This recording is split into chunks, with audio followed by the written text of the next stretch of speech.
안녕하세요. 안녕하세요. 네, 소개 좀 해주세요.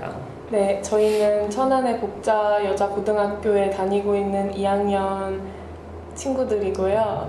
그리고 저희가 심리학을 진로로 꿈꾸고 있는데 심리학에 대해 관심은 많지만 직접 경험해 볼 기회도 별로 없고 좀 전문적인 그런 경험을 해보고 싶어서 교수님께 이렇게 찾아뵙게 되었습니다. 선생님. 네, 선생님께. 그래. 오해의 소지가 있어요. 교수라고 하면. 난 교수가 아니니까. 그래. 그럼 질문 뭐 어떻게 돌아가면서 하나? 네. 그래 합시다. 일단 여기서 구체적으로 어떤 일을 하시는지. 그래. 여기는 두 가지 일을 크게 해요. 첫 번째로는 이제 심리학 아카데미가 있어. 그래서 심리학 아카데미는 심리학에 대해서 관심 있어하는 일반인들, 그리고 좀 더 전문적으로 공부하고 싶어하는 전공자들 대상으로 다양한 모임, 강의, 공부 이런 것도 하고요.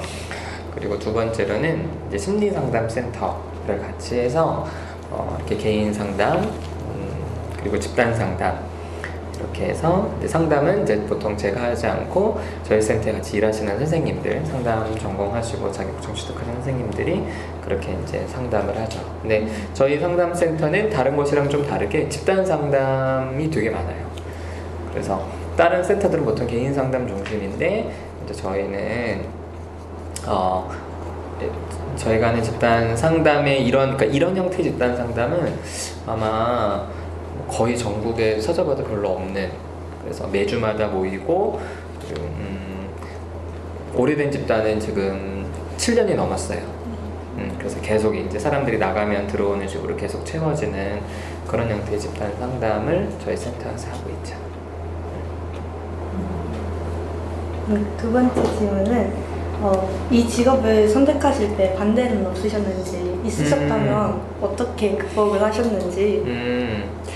좀 있었어야 될 텐데 여러분은 이제 뭐 심리학자 되겠다면 이제 부모님들부터 잘 모르시니까 이제 반대를 하실 거죠. 근데 선생님 같은 경우는 선생님 부모님이 항상 어렸을 때부터 하셨던 말이 이제 네가 원하는 것을 하되 네가 책임을 져라 이렇게 말씀하시는 그런 나름의 양육 철학이 있으셔서 내가 심리학자가 되기 위해서 심리학 공부를 하고 싶다라고 했을 때 이제 부모님은 참이 잘 모르시기는 하지만 그래 네가 원하는 거를 있으면은 준비하고 도전해서 그 결과를 네가 책임을 져라라고 하셔서 반대가 없었어요.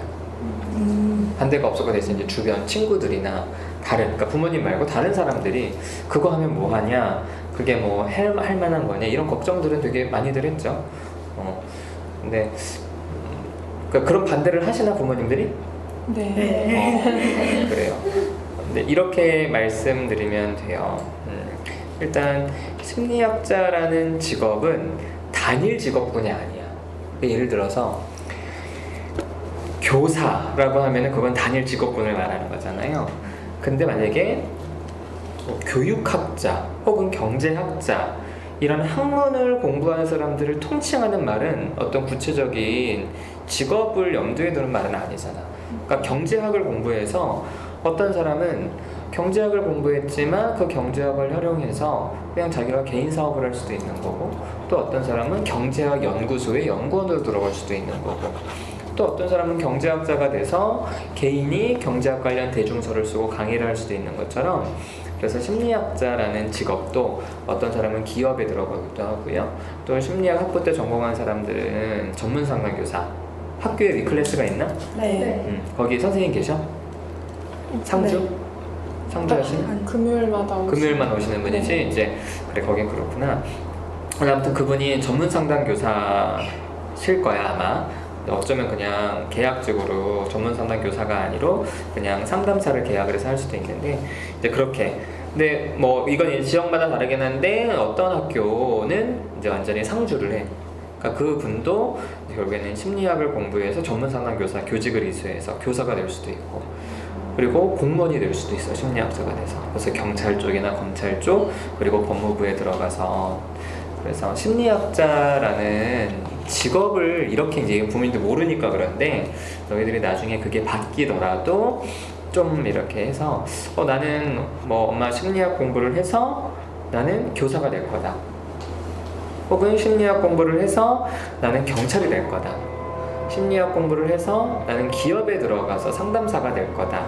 이렇게 구체적인 직업 이야기를 조금 전달해 주면은 그러니까 부모님들은 좀 걱정이 돼서 하는 그런 거니까 아 그런 게 있냐? 야 그런 거 하면 어떻게 그렇게 되냐? 이렇게 이제 물을 수 있겠지. 그래서 그런 정보들을 여러분이 조금 더 주면 부모님들이 막연하게 하는 반대에 대해서는 조금 설득할 수 있게 될 거예요. 세 번째로 이제 혼자 질문을 다 하는 거야? 이렇게 엘리도 다음 주. 아 그렇게 있어? 잘 짰구나. 평생 직업으로 삼을 만큼 자신의 적성과 잘 맞는다고 생각하시는지. 오케이. 일단 여러분이 이거를 좀 생각해야 돼요. 첫 번째로 지금은 100세 시대야. 그래서 여러분이 앞으로 살아가는데 직업이 하나일 거라는 생각은 하지 말아야 돼요. 여러분 부모님을 생각해봐. 각자 부모님이 하시는 일이 있겠지. 근데 부모님이 그 일을 20대 후반부터 지금까지 계속 하시는 분이 혹시 있니? 그 한 가지 일을? 그렇진 않아? 되게 일반적인 거야. 근데 너희 부모님들이 지금 하시는 일을 10년 후에도 계속 하실까? 그건 잘 몰라. 그치? 그래서 무슨 얘기냐면은 옛날에는 우리가 보통 한 70, 80까지 정도만 살았을 때는 그러니까 80이, 70이 넘어도 장수했다고 했을 뭐 한 정말 3, 40년 전만 하더라도 20대 후반, 30대 초반에 선택한 직업을 60대 정도까지 하고 나머지는 소위 말해서 이제 죽기만을 기다리면서 이제 연금을 받아가면서 그렇게 살았던 세상과 지금 세상은 다르다. 그래서 여러분이 앞으로 평생 살아가는 데 있어서 평생 직업이라는 개념은 없어요. 그리고 또 두 번째로는 직업은 적성을 따라 찾는 게 아니야. 그게 이제 학교에서 중고등학생들이 사실은 이제 선생님들조차도 잘 모르시는 분들도 계시기도 한데 뭐 일례로 이렇게 생각해봐. 여러분이 지금 고등학교 2학년이면 지금까지 초등학교부터 많은 선생님들을 봤을 거 아니야. 그 선생님들은 적성에 맞아서 그 일을 할까? 아니야. 그렇지 않아. 여러분 부모님 직업을 생각해봐요. 부모님은 적성에 맞아서 그 일을 할까? 그렇지 않아. 그래서 적성을 운운하는 거는 사실은 너무 이상적인 이야기고 직업이라는 것은 첫 번째로 안정적인 수익 그리고 두 번째로 보람 이런 게 이제 중요하고 근데 그런 건 있어요. 여러분이 선택한 분야에서 우리나라 최고가 되고 싶다. 이럴 경우엔 적성이 중요해. 진짜 내가 갖고 태어난 것과 딱 맞아떨어지면 굉장히 뛰어난 사람이 그 분야에서 근데 직업의 목표는 그 분야에서 1등 하는 게 아니잖아. 그렇죠? 그건 학교도 아니고 그러니까 사실은 그런 어떤 평생 직업, 어떤 적성이란 개념들은 조금 달라져야 되는 것 같기는 하고요. 근데 이제 선생님이 하는 일은 뭐 여러 가지가 있어요. 글 쓰고 강의하는 일, 그리고 개인 상담은 안 하지만 이렇게 집단 프로그램 같은 거, 집단 상담 같은 거 하는 일, 또 뭐 이렇게 있는데 이런 데 필요한 적성은 너무 다양한데 사실 엄밀히 말하자면 나는 적성을 따지자면은 내가 하는 일보다는 사실 그냥 좀 뭐 조용히 연구하는 그런 게 어쩌면 나한테는 더 맞는 적성일 수도 있어. 그러니까 원래 모르게 사람들 앞에 나서서 뭔가 하는 거를 보통 왜 그런 애들 있잖아. 친구들 중에서도 막 앞에 나서는 거 좋아하고 하는 친구들 있잖아. 이제 그런 건 아니었으니까. 하지만 내 적성과는 딱 맞는다고 할 수는 없지만 하다 보니까 즐겁고 내가 좀 도전하면서 뭔가 배워갈 수 있는 게 있으니까 지금은 너무 좋아. 그래서 이제 직업적으로 그렇다고 내가 뭐 너무 그러니까 그런 사람이 있어요. 타고나는 어떤 그런 말 잘하는 능력이 있어서 강의를 1년만 하더라도 뭐 TV에 나와서 떨리지 않고 강의를 재밌게 할 정도의 사람들은 적성이 있는 사람들이겠지만 나는 그렇지 않아. 근데 이제 강의를 선생님이 한 10년 정도 했는데 외부 강의를 10년 정도 하니까 이제는 좀 TV에 나가서도 안 떨고 할 수 있겠다. 이런 정도의 어떤 좀 자신감은 있는 것 같아.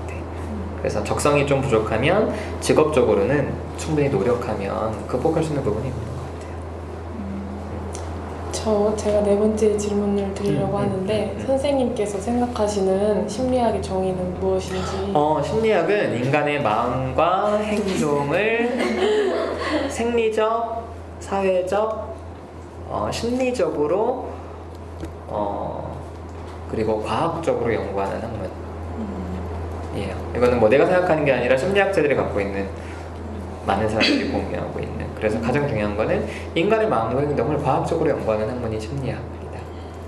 여러분 나중에 심리학과를 가든지 심리학과에 안 가서 다른 과를 가더라도 심리학 개론 수업을 들을 때 항상 강조되는 그런 심리학 정의 중에 중요한 표현이 과학이라는 거예요. 다음 질문인데요. 혹시 직업을 선택하신 이후에 가장 보람을 느끼셨을 때가 언젠지? 가장 보람을 느꼈을 때 일단 선생님이 이제 하는 일에 따라서 보람을 느끼는 시점이 다른데 일단 선생님이 이제 글 쓰고 강의하면서는 첫 번째로는 이제 우리나라 사람들이 이제 심리학을 잘 모르고 그리고 또 심리학자가 어떤 사람들이 잘 모르잖아요. 그래서 선생님은 그거를 좀 많이 알려주는 일을 하기 위해서 이제 그런 강의도 하고 할 때 그런 강의를 들었던 사람이 선생님 강의를 듣고 심리학이 뭔지 심리학자가 어떤 사람인지 좀 정확히 알게 됐어요 라고 그런 얘기를 들을 때 보람을 느끼고 그리고 또 뭐 도서관이나 시민대학 같은 데 가서 이제 일반인들 대상으로 이제 이런 강의를 이렇게 했을 때 사실 이제 생각보다 많은 사람들이 자신의 어떤 마음의 문제 때문에 고민하거나 가족의 어떤 그런 심리적인 문제 때문에 힘들어하는 사람들도 많고 그리고 자기 가까운 가족이 너무 이해가 안 된다든지 이런 것 때문에 되게 고민하는 사람들이 많아요. 근데 그런 이야기를 어디 가서 묻지도 못하다가 선생님 강의를 듣고 선생님 강의를 들으니까 뭐 제 가족이 이해가 되어라든지 정말 제가 오랫동안 고민했던 그런 실제적인 문제들에 대해서 도움을 받았어요. 이런 이야기를 들을 때 가장 좀 보람을 느끼고 그리고 선생님이 이제 집단 상담도 하는데 집단 상담하면서 왜 그런 친구들 있죠. 주변 사람 중에 그러니까 여러분이 이제 부모님이랑 대화할 때도 여러분은 뭔가 되게 속상해서 부모님한테 마음을 전했을 때 사실 나는 부모님을 원망하는 게 목적은 아닌데 부모님이 여러분 이야기를 끝까지 듣고 야 네 마음이 이랬구나 이렇게 하지도 않고 그냥 무조건 그래 미안하다 내가 잘못했다라는 자신의 생각만을 이해하고 되게 답답하잖아요. 친구들 중에서도 여러분은 그냥 좀 얘기하고 싶어서 말 꺼냈는데 걔는 그 이야기를 잘 듣지도 않고 여러분을 비난하든지 아니면 자기 생각만을 이야기했을 때 생각보다 자기 생각에 빠져있는 사람들이 되게 많거든요. 근데 이제 그런 사람들이 함께 모여서 이제 집단을 하다가 계속 자기 생각에 빠져 있어서 막 나도 좀 세게 피드백도 하고 다른 집단원들도 막 널 비난하는 게 아니다 막 이렇게 이제 했을 때 결국에는 그러면서 그런 힘든 과정을 통해서 이제 자기 마음과 타인 마음이 보이기 시작하는 그런 순간들이 있어요. 사람들마다. 그래서 이제 그런 모습을 봤을 때 가장 좀 보람이 되는 것 같아요. 다음 질문인데 혹시 보람을 느끼셨던 적과 반대로 혹시 일을 하시면서 고충을 느끼셨던 적이 있는지 일을 하면서 힘든 점 일단 뭐 그 집단 상담을 하다 보면은 이렇게 상담이라는 게 중간에 어떤 변화가 되기까지는 굉장히 힘든 과정들이 많아요. 힘든 과정들이. 그래서 예를 들어서 지금은 이제 그 선생님이 우리 센터에서 일하는 선생님이기도 한데 예전에 이제 우리 센터 일하기 전에 이제 집단원으로 왔을 때 이 선생님은 집단에는 리더 혹은 어떤 학교에서는 선생님, 교수님 이런 권위자한테 되게 잘 보이고 싶어하는 사람이고요. 되게. 그래서 근데 집단에서는 전제 조건이 모두가 동등한 이게 전제 조건이거든요. 그래서 같이 싸우기도 하고 싸움을 같이 풀어내기도 하면서 동등하게 마음을 교환해야 되는데 아무튼 그 친구는 그 선생님은 어렸을 때부터 항상 인정받는 게 중요한 이슈였어요. 그럼 인정받는다는 게 인정받기 위해서 애쓰는 게 어떻게 보면은 크게 그럴 수도 있지 싶기는 하지만 사실 누가 여러분을 봤을 때 여러분의 감정에 대해서 반응하고 여러분과 대화하는 느낌이 아니라 여러분에게 정말 인정만 받고 싶어하는 사람을 여러분이 딱 만나면 어떤 느낌 들 것 같아요? 여러분한테 좋은 피드백만 듣고 싶어해. 그래서 여러분 비위를 막 맞춰. 그럼 어떨 것 같아? 피곤하지. 처음에는 그래? 나한테 인정받고 싶어? 그래? 만약에 인정해줄게. 이렇게 이제 가볍게도 하지만 그게 단순한 장난이 아니라 여러분의 기분과 감정과 상관없이 야 나 잘하지 않았니? 야 나 어때? 이렇게 하면 굉장히 힘들잖아요. 사실은 인정받으려고 하는 욕구가 크다는 거는 상대방을 사실 어떤 면에서는 착취하는 거예요, 정서적으로.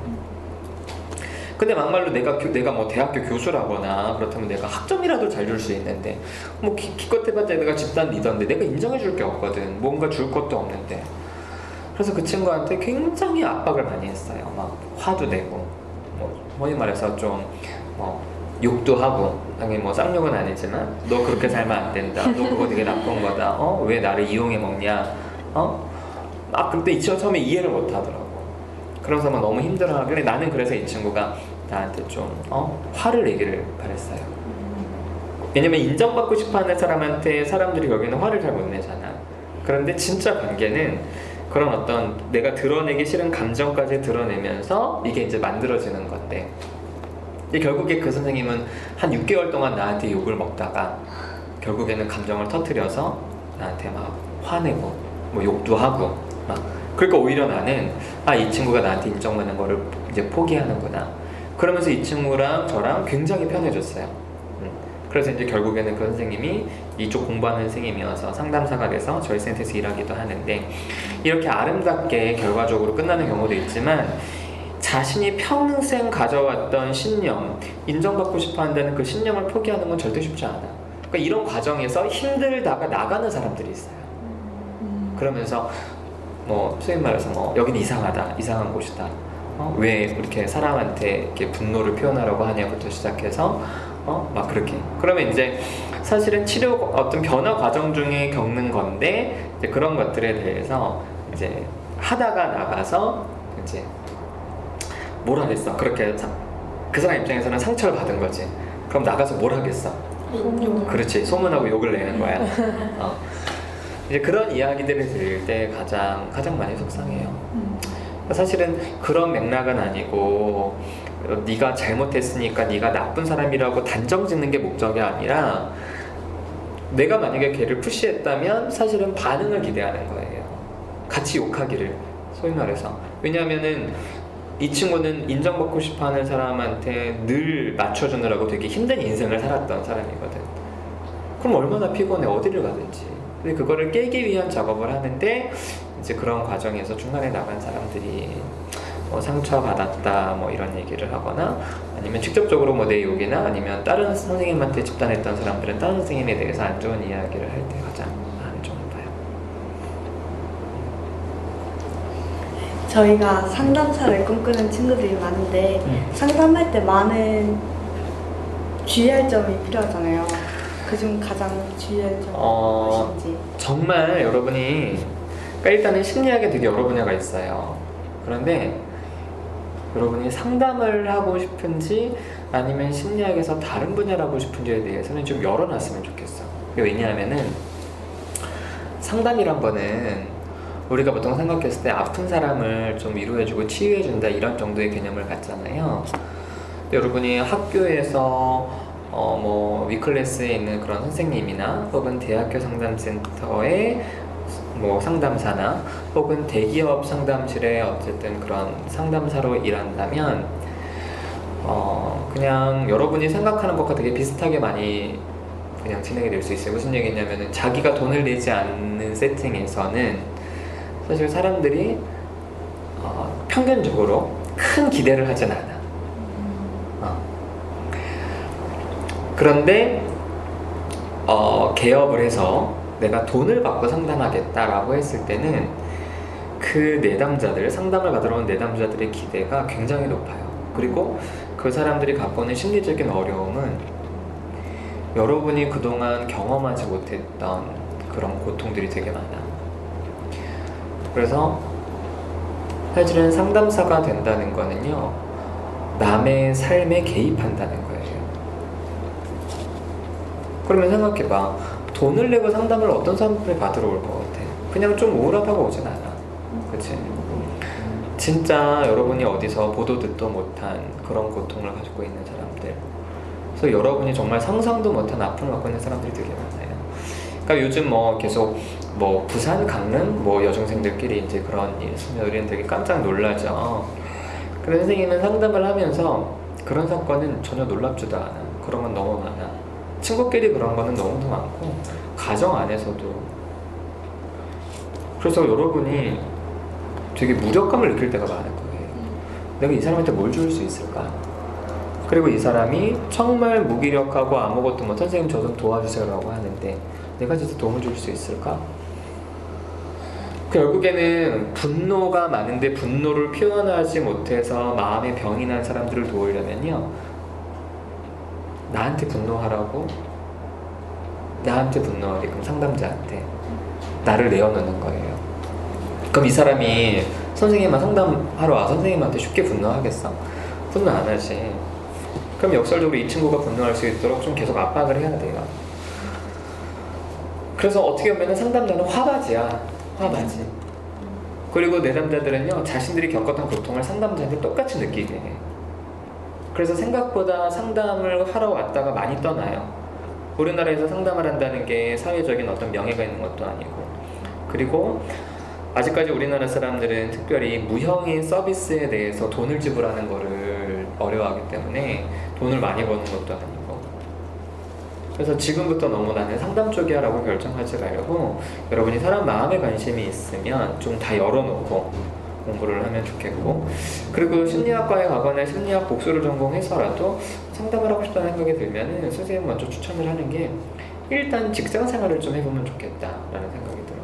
그 이유는 뭐냐면 대부분의 사람들은 직장을 다니거나 장사를 하거나 이제 그렇게 살잖아요. 그렇죠? 뭐 그리고 공무원도 직장인이고, 근데 결국에는 직장 생활에서 겪는 어려움들을 되게 많이 갖고 상담센터에 오는데, 대학 나와서 바로 대학원 나와서 상담하는 친구들은 일단 본인들도 그러니까 직장 다니는 내담자의 마음을 잘 헤아리기 어렵고, 그리고 내담자들도 사실 그 상담 스님의 어떤 경험이나 경력에 뭐 직장 그런 게 없다면 사실 그래서 우리나라에서는 그런 게 있어요. 상담은 자신의 전문성으로 하는 거지 경험으로 하는 건 아닌데, 그건 이제 상담자 입장인 거고, 내담자들은 애기 엄마들이면 육아에서 힘들잖아요. 그러면은 상담생님 어떤 상담을 원할 것 같아? 그치, 애기 낳아본 사람을 원해. 그래서 우리나라는 나이가 벼슬이야. 그 상담자는 특별히 사람들이 인생의 심리적인 부분에 대한 이야기를 하고 싶어 하기 때문에 자기가 나이가 어리면은 잘 상담을 안 받으려고 그래요. 그러니까 그래서 상담자는 좀 나이가 들어도 해도 괜찮으니까 일단 대학 가서 이것저것 많이 보고 하다가 내가 진짜 이걸 하고 싶다라고 하면은 일단 나는 개인적으로 직장 생활을 좀 2, 3년, 3, 4년이라도 해보고, 그리고 나서 나중에 30이 넘어서 와도 괜찮다라는 좀 생각이 들어요. 만약에 여러분이 뭐 혹시 청소년 기관에서 일하고 싶어하는 친구들이 종종 있는데, 본인들이 이제 청소년 때 힘들었으니까 그냥 어떻게 보면 되게 당연하지만 되게 단순하게 나도 나중에 나이가 어른이 되면은 나도 청소년들 위해서 일해야겠다 싶어서 하는데, 청소년들을 위해서 상담할 수 있는 기관은 뭐 위클래스나 위센터, 그리고 지역에 있는 청소년 복지상담센터인데, 이런 기관들은 제대로 상담할 수 있는 기관은 아니에요. 여기는 행사가 되게 많아. 그러니까 개인이 개인을 만나서 상담하는 거랑 옆에 있는 청소년 지도사, 사회복지사들은 국가에서 지방정부에서 정말 몇 천만 원짜리 사업을 따와가지고 여러 학교에 이것저것 프로그램 돌리면서 성과를 내는 거랑, 센터장은 상담보다는 이런 걸 훨씬 좋아해. 근데 그래서 상담하는 사람들은 상담도 해야 되고 이런 행사도 진행을 해야 되면은 업무 로딩이 엄청나게 많아. 근데 보수는 너무 적거든. 그래서 떠나. 그러니까 그래서 나는 상담자가 되고 싶다면 궁극적으로 여러분의 머릿속에 내 이름을 건 상담센터를 내가 차려야겠다라는 생각을 처음부터 아예 하면 좋겠고, 그리고 그걸 하기 위해서는 여러분이 공부도 해야 되고 하지만 여러분의 삶의 다양한 경험이 사실은 나중에 굉장히 중요한 어떤 밑바탕이 된다고 생각해요. 그래서 차라리 지금부터 딱 상담자로 정하지 말고 되게 다양한 심리학 여러 분야들이 있으니까 그런 거를 좀 체험해보면 좋을 것 같아요. 네, 그리고 여러 가지 강연과 상담센터까지 운영하고 계신데 폭넓게 이렇게 활동하고 계신 이유는? 폭넓게? 네. 기본적으로 이게 이제 직무 만족, 그러니까 직장인들 대상으로 직무 만족도에 대한 연구를 하는데, 직무 만족도에 영향을 미치는 것 중에 하나가 직무의 다양성이에요. 그러니까 하나만 가지고 일을 했을 때는 되게 금방 소진되고 지쳐요.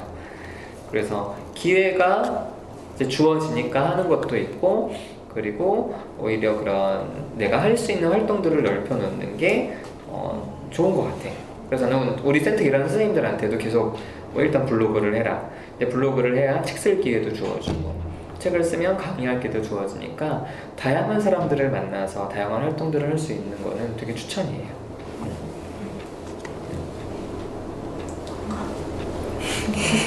저희가 심리학을 공부할 때 어떤 자세로 임해야 되는지. 첫 번째는 심리학은 과학이기 때문에 여러분 나중에 뭐 지금부터 이제 그런 어떤 사람에 대한 궁금증이 있거나 그렇다면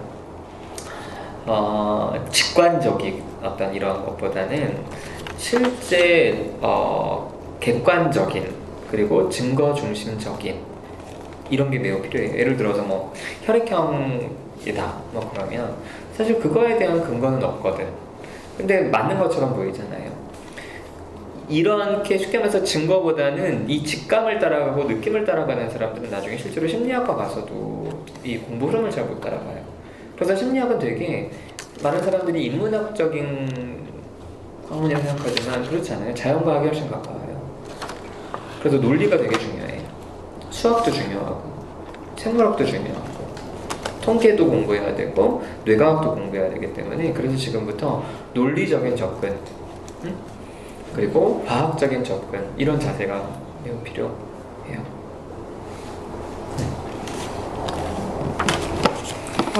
고등학생들이 심리학과에 진학을 원한다면 심리학에 대해 어느 정도 수준으로 알고 있는 것이 좋을까요? 뭐 일단 현실적으로 여러분이 만약에 심리학과에 지원을 하면은 면접이나 이런 거 볼 때 심리학이 어떤 학문인지 많이 교수님들이 물을 거예요. 그랬을 때 뭐 이런 얘기만 안 하면 되지. 심리학은 상처받은 사람의 마음을 따뜻하게 치유해주는 학문입니다. 이런 얘기만 안 하면 돼. 그래서 심리학은 인간의 마음과 행동에 대한 과학입니다. 그래서 과학적인 접근을 하는 게 가장 중요하고 뭐 그러니까 심리학 개론책 정도? 심리학 개론책 뭐 내용보다는 개론책 앞에 보면은 심리학의 역사 이런 부분들이 있어요. 그래서 심리학이 언제 시작됐고 심리학이 지향하는 바가 뭔지 이런 부분들에 대한 내용을 여러분이 혹시 잘 접하기 어려우면 선생님 유튜브 채널에 들어가면 옛날에 안산 중앙도서관에서 했던 강의가 있어요. EBS에서 찍은 강의인데 내가 그걸 또 올려놨거든. 그래서 그것만 봐도 심리학이라는 학문이 이렇게 시작이 됐구나. 사람들이 이런 오해를 하고 있구나. 그 심리학자들은 꿈 연구 잘 안 하고 또 최면 이런 거 연구 잘 안 하거든요. 그래서 어떤 게 심리학이고 어떤 게 심리학이 아닌지 이런 것들을 구분하는 그런 정도의 지식 정도만 있으면 되지 않을까?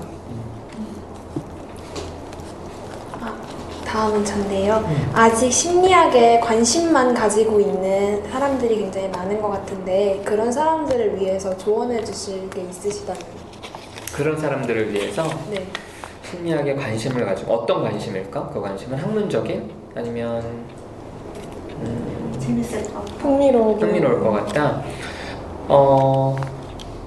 일단은 흥미로워요. 그래서 그 관심을 계속 유지하는 게 필요하지. 그런데 이제 한 가지 주의할 점은 그 흥미로운 것들이 심리학의 전부는 아니라는 거야. 그래서 심리학을 가지고 되게 어떤 연구 결과들의 일부만을 가지고 마치 그게 전부이냐 그러면서 심리학을 가지고 자기나 타인들을 쉽게 재단하고 평가하는 거를 한다면 그거는 심리학을 이제 악용 혹은 오용하는 거겠죠. 그래서 그 관심이 있다면 조금 제대로 된 심리학에 대한 관심까지 넓히는 거. 그래서 뭐 그렇다고 뭐 심리학을 전공할 사람이 아닌데 심리학 전공서를 읽는 건 그렇겠고, 만약에 책을 읽는다거나 혹은 강의를 듣는다면 그 책의 저자나 강의하는 사람의 양력을 봐서 실제로 심리학 전공을 학부나 대학원에서 했는지를 확인하고 그런 정확한 정보들을 계속 접하는 게 난 중요하다 생각해요. 그러니까 요즘에는 뭐 EBS나 그런 TV에 가끔 뭐 심리학자처럼 나오는 사람들이 있는데 검색해 보면은 사실 심리학 전공을 안 한 사람들이 되게 많아요. 근데 이제 그 사람들이 마치 인간의 마음에 대해서, 근데 그 사람들이 하는 말이 틀렸다는 건 아닌데 그 말 중에 맞는 말도 있기는 하지만 심리학자의 눈에서 봤을 때는 조금 오해가 많은 말 혹은 정확하지 않은 말들이 되게 많거든요. 그래서 그런 부분들을 좀 구분하는 눈을 가지게 된다면 마치 이런 거잖아. 여러분이 몸이 아프거나 그럴 경우에는 정확하게 의학 공부를 한 그런 어떤 의사한테 가서 진료를 받아야지 그냥 여기저기 떠돌아다니는 야 뭐가 좋다더라 이런 것만 들어서는 오히려 건강을 해칠 수 있듯이 우리의 마음을 이해하는 것도 조금 더 정확한 정보에 근거해서 하는 게 좋을 것 같다 이런 얘기를 해주셨어요. 추가 질문. 추가 질문 해 편하게. 저 같은 경우는 심리학에 대한 관심도 많고 진로를 꿈꾸고 있는데 선생님처럼 나중에 강의 같은 걸 하고 싶은 꿈도 있거든요. 혹시 강의를 10년 이상 해오셨다고 했는데 그 책을 쓰신 이후로 자연스럽게 강의를 하게 되신 건가요? 그렇지. 그래서 일단은 그러니까 이거예요. 여러분이 심리학자가 되든 어떤 다른 분야의 어떤 일을 하든 여러분이 갖고 있는 정보들을 블로그 같은 채널을 통해서 많은 사람들과 공유하는 거는 여러분이 어떤 일을 하든 굉장히 중요한 홍보 수단이자 여러분의 전문 지식을 대중들과 공유하는 굉장히 바람직한 일이에요. 그래서 나는 후배들한테 항상 블로그를 가라 그래. 뭐 쓸데없이 페북에다가 음식 먹은 사진 이런 거 찍어서 올리지 말고 그리고 뭐 여러분 여행 갔다 뭐 이런 거는 아무 관심이 없어 사람들은. 그런 거는 이제 그런 어떤 개인적인 활동을 하는 친구들과 SNS 하는 거는 계정을 따로 갖고 있고 이제 블로그에다가는 여러분이 지금부터라도 그래서 나 오늘 날 인터뷰했잖아. 그럼 인터뷰한 내용을 여러분이 블로그를 만들어서 여러분 만약에 심리학자 되고 싶다. 그럼 올려요. 근데 심리학 공부하다 보니까 난 심리학보다는 뭐 경제학이 재밌어.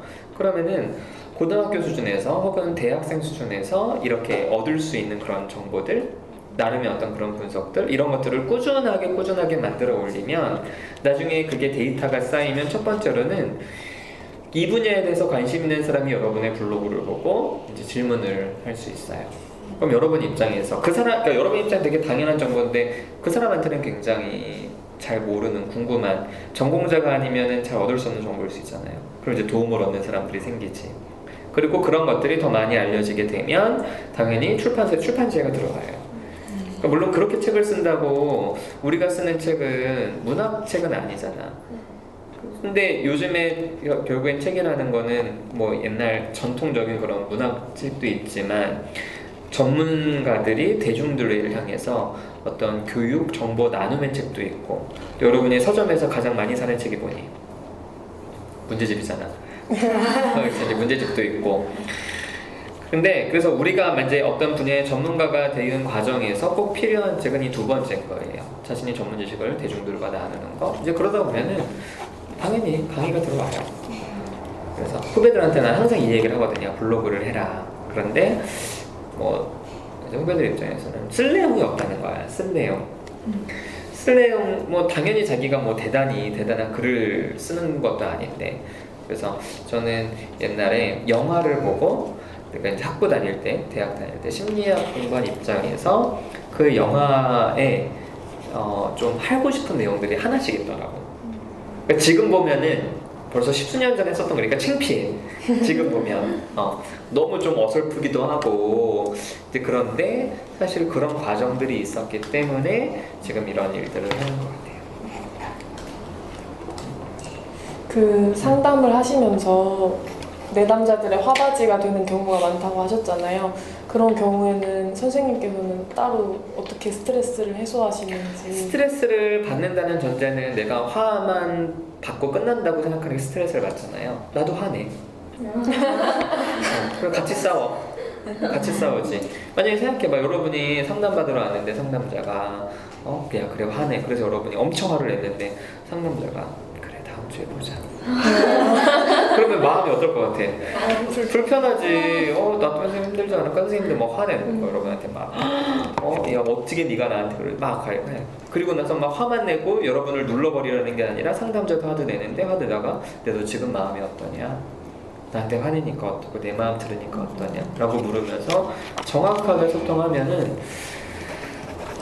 사실은 화바지여서 뭐죠? 그 스트레스 물론 당연히 초반에는 당연히 받을 수 있는데 이제 그것보다는 어떤 게 스트레스 받냐면 내 남자가 죽고 싶다고 할 때 자살 충동이 강하게 들어왔을 때 그럴 때가 사실은 가장 걱정이 되고 그럴 때는 좀 스트레스를 받죠. 그래서 이제 그럴 때는 여러 가지 방법들이 있어요. 상담자도 본인이 이제 상담을 받는 경우들도 있고 상담한 케이스에 대해서 너무 힘들면 슈퍼비전을 지도 감독을 받기도 하고 혹은 동료들끼리 같은 입장에 있는 동료들끼리 그런 마음에 대해서 나눌 수도 있고 그렇죠. 그래서 상담자도 사람이어서 결국엔 상담은 사람과 사람이 만나는 거야. 나이나 배경을 뛰어넘어서 그래서 어떻게 보면은 상담자에서 상담자 내담자의 정서적 거리는요 여러분이 지금까지 살아오면서 한번 머릿속에 생각해봐. 진짜 내 추한 모습도 다 보여줄 수 있다라고 생각하는 사람 뭐 그게 어떤 사람은 친구일 수 있겠고 어떤 사람은 부모님일 수 있겠고 어떤 사람은 애인일 수도 있겠고 그리고 어떤 사람은 뭐 언니나 오빠나 동생일 수도 있겠죠. 이런 사람들 이상으로 가까워 그 정서적 거리는. 하지만 이 가까운 정서적 거리가 왜곡되게 발전하지 않는 거. 예를 들어서 실제 상담 장면에서는 여러분이 만약에 상담을 받으러 갔는데 상담자가 되게 좋아질 때가 있어요. 진짜로. 그럼 그럴 때는 그 얘기를 해야 돼. 그 얘기를 해야 돼요. 그런데 나쁜 상담자들은 그거를 악용해서 내담자를 성적으로, 정서적으로, 또 돈, 물질적으로 착취하는 경우들이 있어. 그건 되게 나쁜 상담자고 상담자로서 가장 조심해야 될 건데 그렇지 않은 대부분의 상담자들은 내담자의 모든 욕구와 감정들을 인정해줘요. 하지만 그 모든 감정, 아주 친밀한 감정은 상담 시간 안에 상담실에서만 허용이 되는 거야. 그러니까 그래서 이 상담이라는 게 막상 여러분이 제대로 상담을 경험하면요 뭐라 그럴까 바깥에서 그렇잖아요. 친구들끼리도 서로 좋아하는 친구들이 서로 배려하고 서로 조심하면서 조금 섭섭하면은 사실 다 얘기하면은 오히려 좀 쪼잔하게 얘기 안 하고 그러잖아요. 근데 그런 거를 다 해결할 수 있는 사람이 상담이어서 이 정서적인 친밀감은 굉장히 높아요. 하지만 시간과 장소가 정해져 있기 때문에 이거를 결국엔 지키는 게 상담의 전문성인데 그렇기 때문에 이런 것들이 치료적으로 가지 이런 것들이 되게 나쁜 쪽으로 가지는 않게 돼요.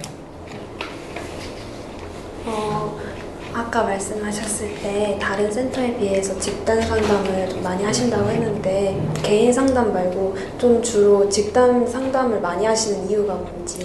가장 첫 번째로는 선생님이 이제 집단을 경험했을 때 그 집단이 굉장히 큰 도움이 됐어요. 그러니까 나는 기본적으로 사람이 되게 어려운 사람이었어.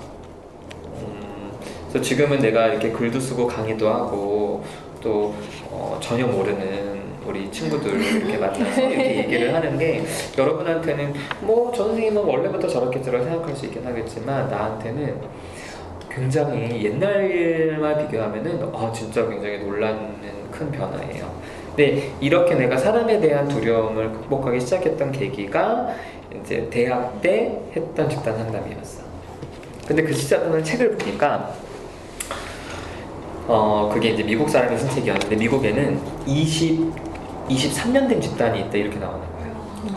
그래서 속으로 이게 어떻게 가능하지? 근데 알고 봤더니 우린 집단 상담하면은 시작과 끝을 모두 같이 한다고 생각하지만 그렇게 계속되는 집단은 일단은 처음에 10명이 시작을 해요. 근데 그러다가 한 명이 개인적인 사정으로 나가거나 아니면 더 이상 나한테 집단이 도움이 안 돼요 해서 나갈 수 있잖아. 그럼 나갔을 때 이 집단에 들어가고 싶어요 라고 타는 대기사는 사람이 있으면 그 사람이 들어오는 거야. 그럼 대기자만 있으면 집단은 네버엔딩이에요. 이런 식으로 쉽게 말해서 일주일에 한 번씩 모이는 위클리 집단, 이걸 위클리라고 하거든요. 위클리 집단. 그리고 대화의 주제가 없는, 집단의 주제가 없는 비구조화 집단. 이 집단은 자연스럽게 대인관계를 많이 다루게 되거든. 이런 형태의 집단은 얼마든지 지속될 수 있다는 걸 알아야지. 내가 찾아봤지. 우리나라에 이런 집단이 있나? 그랬더니 우리나라에는 없어요. 우리나라는 어떤 집단 상담이 많냐면 여러분이 혹시 뭐 학교에서 그 선생님이 오셔서 뭐 방학 때는 학기 중에 한다면은 시작과 끝이 정해져 있는 집단이고, 그리고 시작과 끝이 정해져 있기 때문에 그 기간 안에 특별히 어떤 활동, 목표를 가지고 있는 그런 집단일 거고, 중간에 참여가 불가능한 그런 집단들, 이런 집단들은 되게 많아 우리나라에도. 그런데 주제가 없어. 그리고 생판 모르는 사람들이 얼마든지 만날 수 있는 형태 집단이 없다는 걸 알고, 아 그럼 내가 나중에 해보고 싶다. 그래서 대략 한 8년 전부터 계속 좀 시도를 했었죠. 관심 있는 사람들 모아서. 근데 하다가 당연히 사람들이 뭐 집단 좋기는 한데 이걸 계속할 마음들은 잘 모르기도 하고 준비가 안 돼서 하다가 실패하고, 실패했다는 게 이제 연장을 안 하는 거예요. 사람들이 실패는 했는데, 근데 그래서 뭐 일단은 하다가 또 멈추고 이러다가 어느 순간부터 집단을 많이 알려지게 됐고, 집단을 원하는 사람들이 이제 대기자가 된 거죠. 그래서 가장 오래된 집단이 아무튼 350회가 넘었어. 그러니까 이제 만 7년이 넘은 거지. 물론 사람들은 계속 바뀌어요. 계속 바뀌어서 내가 300회까지만 하고 그 다음에는 다른 스님한테 넘겼어. 그러니까 리더도 바뀌어. 그리고 오래 한 사람은 2년, 3년 한 사람도 있고. 그래서 집단을 오랫동안 하면 어떤 게 좋냐면은 정말 다양한 사람들을 다 만날 수 있어요. 다양한 사람들.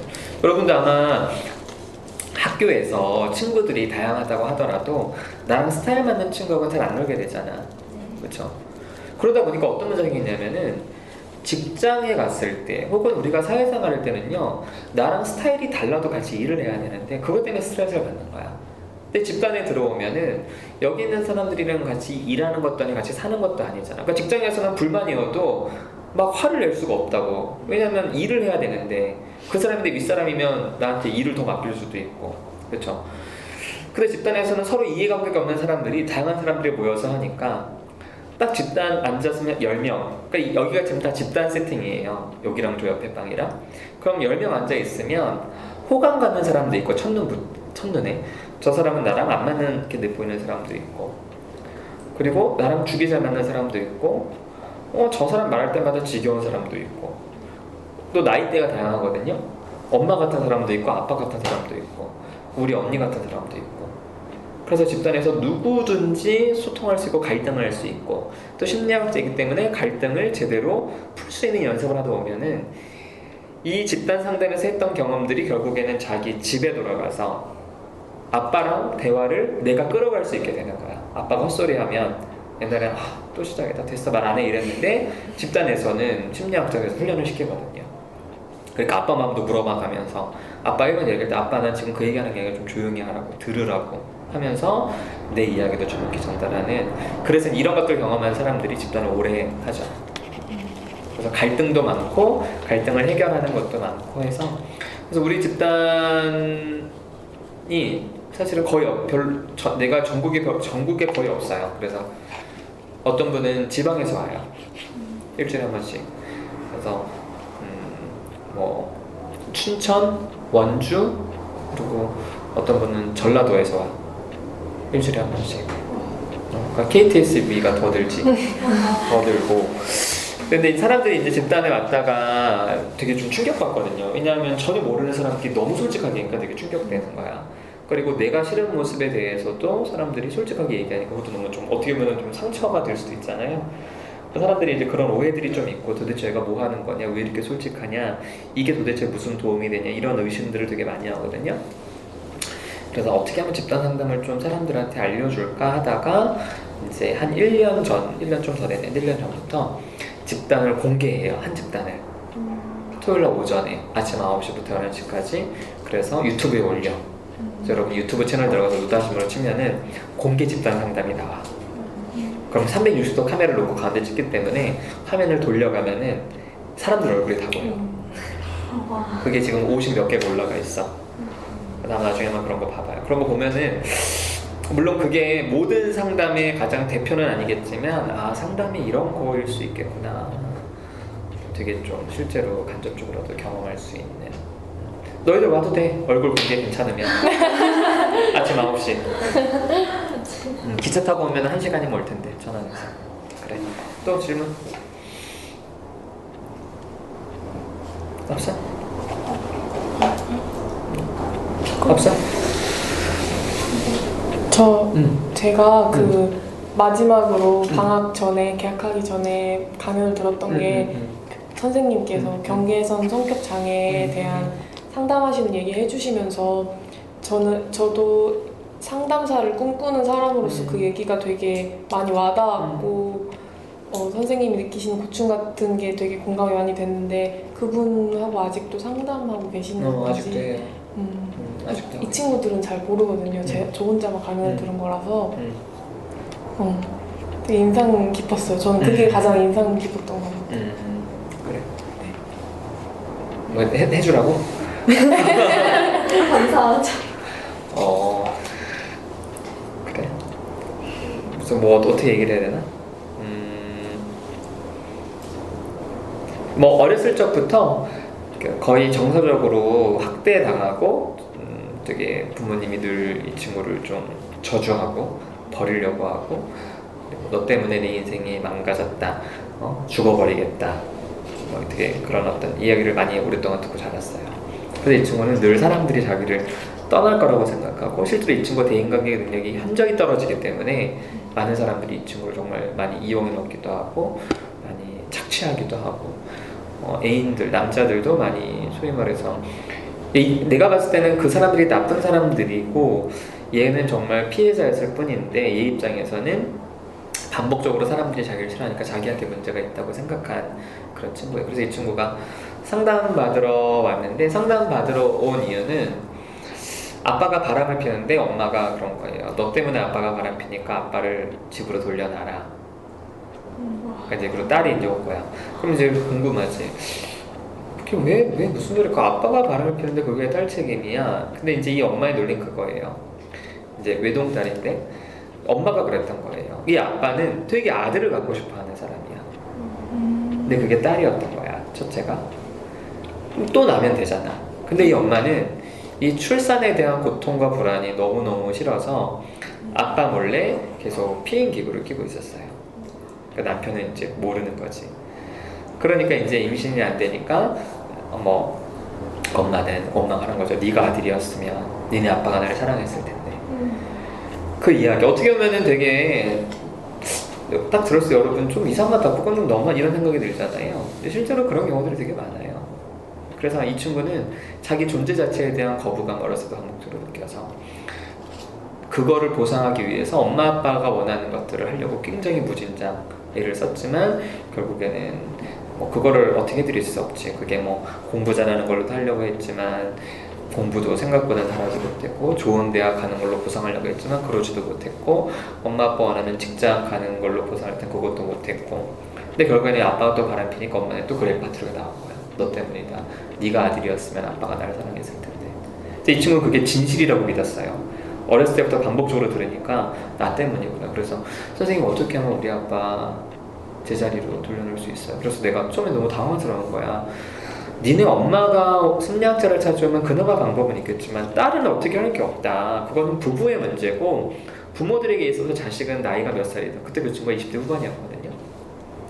자식이 몇 살이든 자식이기 때문에 개입할 수가 없다. 근데 너희 어머니가 이제 나를 찾아오시겠냐. 그러니까 너희 어머니가 만약에 상담받고 싶다고 한다면 남편 바람인 것 때문에 그때는 나한테 연락하면 내가 다른 나이 많은 선생님을 소개해주겠다. 이렇게 얘기를 했어요. 그리고 나서 그리고 이제 그게 상담 처음에 그걸 물어보러 왔으니까 근데 이 친구가 더 할 얘기 있냐 그랬더니 이 친구가 선생님 저 좀 그럼 제가 상담 받아도 돼요? 이렇게 묻는 거예요. 그래서 어떤 것 때문에 그래요? 그랬더니 저는 제가 왜 살아야 되는지를 모르겠어요. 이렇게 얘기를 하는데 그게 되게 가볍게 하는 얘기가 아니라는 게 느껴진 거예요. 그래서 이제 결국에는 그것 때문에 상담을 시작하게 됐죠. 알고 보니까 이 친구는 자기가 엄마가 평생 비난만 듣고 살았으니까 자기가 아빠를 집으로 돌려오게 한 다음에 자기는 죽으려고 생각을 했던 거예요. 그러니까 더 이상 엄마 아빠를 만족시킬 수가 없고 자기는 살 가치가 없다고 느껴져서. 그래서 원래는 나와의 상담이, 그러니까 나를 한번 찾아오고 나서 그 다음에 이제 자살을 하는 게, 실제로 이 친구는 자살 준비를 굉장히 오랫동안 했었어요. 그리고 항상 머리맡에 뭐 철사끈도 있었고, 그러니까 그냥 말뿐이 아니라 실제로 준비들을 되게 많이 하고 있었더라고, 나중에 알고 보니까. 그런데 이제 이 친구가 나중에 이제 물어보니까 이제 진짜 자기 문제를 극복하고 싶다라는 마음보다는, 그래 어차피 죽을 건데 정말 마지막으로 이게 정말 해결이 될 건지 이걸 한번 물어보고 죽어야겠다, 그러면서 선생님 제가 왜 살아야 되는지 모르겠어 이렇게 얘기를 했다는 거예요. 그래서 이제 상담이 이제 시작이 됐죠. 근데 결국에는 생각해봐, 20 몇 년 동안 정서적으로 학대받고, 그리고 사실 이 친구가 뭐라 그럴까, 아무튼 부모님한테는 정서적으로 신체적으로 학대도 되게 많이 받았어요. 그러니까 정말 많이 받고, 여러분, 그리고 또 20살 아니 중고등학생 때부터 되게 여러 남자 어른들한테 성적으로 되게 어려움도 되게 많이 당했어요, 친구는. 그랬던 친구가 당연히 대인관계도 힘들고 이렇게 했는데, 상담이 제대로 진행이 되기는 어렵죠. 그래서 굉장히 고민들이 많았어. 상담 과정 중에서도 또 폭식도 엄청 하는 친구였고, 잠도 거의 불면증 너무너무 심해서, 그래서 거의 이게 정상적인 생활이 안 되는 그런 상황이었는데, 결국에는 지금까지 상담을 하고 있어요. 그래서 얘가 지금은 개인 상담을 받진 않아요. 너무 스케줄인데, 그 친구는 계속 이제 하고 있는데, 되게 고비들이 많았지. 고비들이 많아서 이전과는 많이 달라지기는 했지만 여전히 그런 극단적인 충동. 엊그제도 문자 왔어. 오늘 자살 충동 된다고. 아침에 문자도 통화도 이렇게 하고, 이제 그런 친구가 있죠. 그래서 상담은 어떻게 보면은 그냥 마치 그래요. 여러분이 너 힘들지, 그러니까 여러분 진짜 힘들 때, 정말 힘들어 죽겠을 때 누가 친구가 너 힘들지 이러면은 위로가 되니 짜증이 나니? 짜증이 나지. 속으로 그러지. 네가 내가 힘든 걸 알아? 그렇죠? 그래서 상담은 사실은 위로하는 걸 넘어서는 되게 그걸 다 견뎌내고, 그래서 누가 나한테 선생님, 저는 이제 그 초등학생 4학년이 아들 둘이 있고, 나는 되게 육아에 열심히 참여하는 아빠예요. 근데 만약에 누가 나한테 선생님 육아가 힘들어요, 상담 힘들어요 그러면은 상담이 100배 힘들다 그래. 애 키우는 게 훨씬 쉬워. 왜냐면 얘는 내가 말한 대로 믿거든. 내가 얘를 혼내서 얘가 막 울어. 그러면은 야, 아빠가 너 싫어해서 때린 것 같아? 그러면은 아빠는 나 싫어한다고 이렇게 애들이 얘기하거든요. 아니야, 아빠가 네가 싫은 게 아니라 네가 하는 그 행동이 싫은 거야. 돈을 훔쳐갔다든지 몰래, 혹은 동생을 때렸다든지 그 행동이 싫은 거지 네가 싫은 게 아니라고 알려주면 얘는 듣고 받아들여요. 그래서 나중에 묻지, 이제 아빠가 더 싫어하는 것 같아 그랬더니 아니, 아빠는 날 싫어하는 게 아니라 내 행동을 싫어한다고, 그렇게 이제 받아들이거든요. 내담자는 26년 동안 다른 어떤 그런 잘못된 생각들을 하고 살았잖아. 그거를 깨트려주는 건 진짜 힘들어. 자기를 평생 쓰레기라고 생각하고 살았어요. 이 친구는 실제로 그 표현을, 자기는 쓰레기고 자기는 발의 체인을 먼저고 자기는 살 가치가 없다고 20몇 년 동안 그러고 살았는데, 아니야, 야 너도 괜찮은 삶을 살 수 있어. 네가 환경이 그래서 그랬지 너는 괜찮은 애야 라고 했을 때 얘가 선생님 저도 괜찮은 애예요, 감사해요, 내가 괜찮은데 이제 알았어요, 이런 건 없어요. 거짓말하지 말라고. 선생님도 언젠가 날 버릴 거라고. 그리고 상담자 입에서 이제 정말 상담 그만하자라는 얘기가 나올 때까지 괴롭혀. 진짜 정말 끝까지 밀어붙여, 상담자를. 그래서 상담자 중에 그런 얘기를 내뱉는 사람이 있어요. 내담자가 가장 듣기 싫어하지만 사실은 내담자가 상담자로부터 듣게 될 거라고 예상하는 그 말. 누구누구씨 그만합시다. 난 못하겠으니까 내가 다른 선생님 소개해 줄게요. 이런 얘기를 듣는 순간 내담자는 역시 나는 버림받았어, 나는 쓰레기야. 그럼 상담자가 왜 그렇게 얘기하겠어? 자기한테 돈 주는 내담자한테. 우리 센터에 어떤 선생님은 내담자가 상담 끝나고 집에 가면 문자 200개씩 보내요. 그런 사람이 사실은 상담 와서 얘기하면 제일 좋잖아. 차라리 욕이라도 하면. 상담하면 어떨 줄 알아? 가만히 있어. 그리고 끝나면 그걸 버텨내는 거야. 상담하기 싫지. 그래서 이제 내가 한 말이 다른 사람의 어떤 심리적인 고통을 함께 한다는 거는 그거는 그게 정말 여러분의 삶이 원하는 바라면 괜찮겠지만 그 일은 정말 되게 고통스러운 과정일 수단이에요. 그런다 그래서 상담이 다 아름답게 끝나지 않아. 실제로 상담생들 중에는 그렇게 버텨냈는데 내담자가 자살하는 경우가 있어요. 근데 내담자가 자살할 때는 마지막으로 상담자를 찾아오기 때문에 상담자를 비난하면서 죽지. 그 짐을 평생 짊어지고 사는 상담자들도 되게 많아요. 그래서 떠나는 사람도 많고. 섬뜩하죠. 그래서 지금부터 뭐 딱 이걸 해야겠다 이렇게 생각하기보다는 되게 대학 가서 심리학 공부를 하면 되게 여러 분야들이 있으니까 그렇게 공부하면서 정말 내가 이걸 하고 싶은가? 그러면서 나중에 여러분 나중에 대학교 가서라도 시간이 되면 뭐 공개 집단에라도 와요. 공개 집단은 무료야. 비공개 집단은 돈을 내야 되는데 공개 집단은 무료예요. 그래서 이런 데 와서 경험하고 사람들이랑 싸워도 보고 이렇게 해서 이게 괜찮다 싶으면 하면 되지 뭐. 네, 또 질문 없어요? 방금 말씀하신 거 듣고 정말 상담하는 직업이 감정 컨트롤이 힘들겠구나 이런 생각이 들었는데 여기에 전문적으로 상담해 주시는 분들은 감정 컨트롤을 따로 배우시는 건지. 아니 이거는 결국에는 진짜 자기가 심리적으로 건강한 사람이 되면 돼요. 그게 중요해. 그러니까 상담은 역할놀이를 하는 게 아니야. 그러니까 이렇게 생각해봐요. 우리가 보통 좋은 의사, 좋은 교사 이렇게 좋다라고 생각하는 거에는 그 사람이 하는 역할을 얼마나 잘 수행하느냐가 중요하잖아요. 그 사람이 진짜 좋은 사람일 필요는 없는 거야. 그쵸? 예를 들어서 학교에서 선생님이면 수업도 잘하고 학생들 마음을 따뜻하게 읽어주고 학급 일 잘 처리하면 좋은 교사지. 근데 그 사람은 집에 가서 나쁜 엄마, 나쁜 아빠일 수도 있어요. 그렇잖아요. 근데 상담자는 관계가 상담자의 전문성이기 때문에 배워서 하는 게 아니에요. 상담자 자체가 건강한 게 제일 중요해요. 그래서 상담자가 개인이 건강하면 모든 게 다 끝나요. 그래서 좋은 상담자는 좋은 남편, 좋은 아내, 좋은 자식, 좋은 사람이어야 되는 거예요. 그게 안 되고서는 상담은 배워서는 못해. 뭐 그럼 배워서 그렇게 그냥 쇼하는 사람들이 없냐? 당연히 있죠. 상담이 그런 사람들이 있어요. 그래서 여러분이 상담을 받을 때 만약에 상담을 받는 입장이라면 그 상담생님이 나이가 몇 살이든 친구가 되는 거야. 진짜 친구가.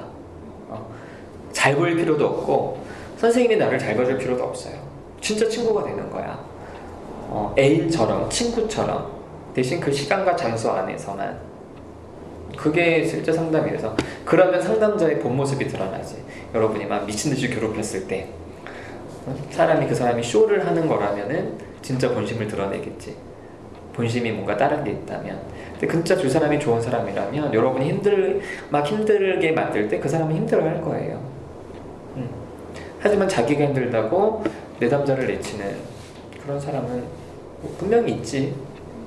저는 개인적으로 그런 사람들은 가짜라고 생각해요.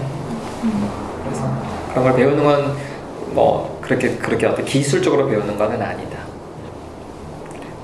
또? 그 상담하시면서 방금 말씀하신 것도 그렇고 평소 경험해보지 못한 내담자를 대할 때 이해하기가 되게 힘드실 것 같은데 그럴 때 어떻게 노력을 하시는지. 이해할 때까지 물어보죠. 직접 물어보는 게 제일 좋아요.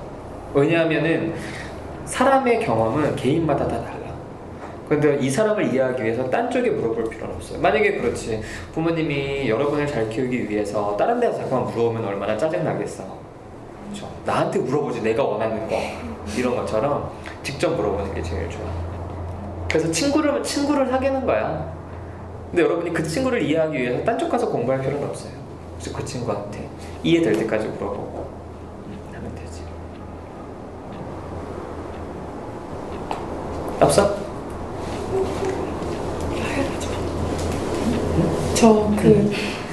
옆으로 와서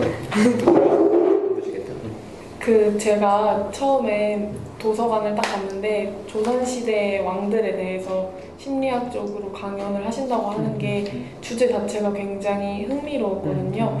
그 선생님은 평소에 보실 때 심리학적으로 접근을 하시는지 조선시대 왕을 분석한다는 게 저는 되게 색다르다고 생각을 해서 그러니까 모든 사물을 모든 현상을 네, 그렇게 보냐고요? 그렇게 뭐 의도적으로 봐야지 그렇게 보진 않아요. 근데 자동적으로 보이는 것들이 있죠. 예를 들어서 뭐 그런 거나 마찬가지야. 그냥 어떤 부모 자녀 관계를 이렇게 봤을 때 예를 들어서 애는 계속 우는데 엄마가 쩔쩔매면 당연히 아 저렇겠구나 이제 이렇게 스쳐가는 것들은 당연히 있어요. 공부를 계속하고 이제 하다 보니까. 근데 그런 것들에 대해서 일부러 관심을 두거나 그러진 않아. 그래서 뭐 신경 안 쓸 때도 있고 그럴 때도 있고 그렇죠. 근데 그런데 그런 책을 쓸 때는 아주 집중적으로 좀 연구를 하고 하는 부분이 있곤 하지. 혹시 심리학 책 같은 거 읽으신 것 중에 가장 기억에 남는 책이나 기억에 남는 책 서울대 최인철 교수님 프레임이나 또 허태균 교수님 고대 허태균 교수님 가끔은 제정신 그리고 김경일 교수님이 또 얼마 전에 책을 냈더라고요.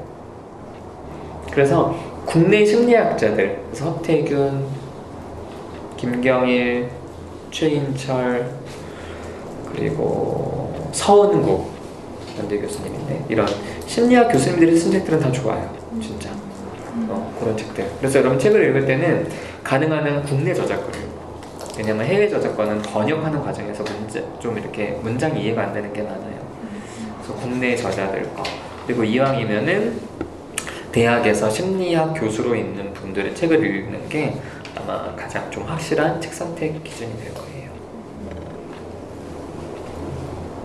그래. 없어?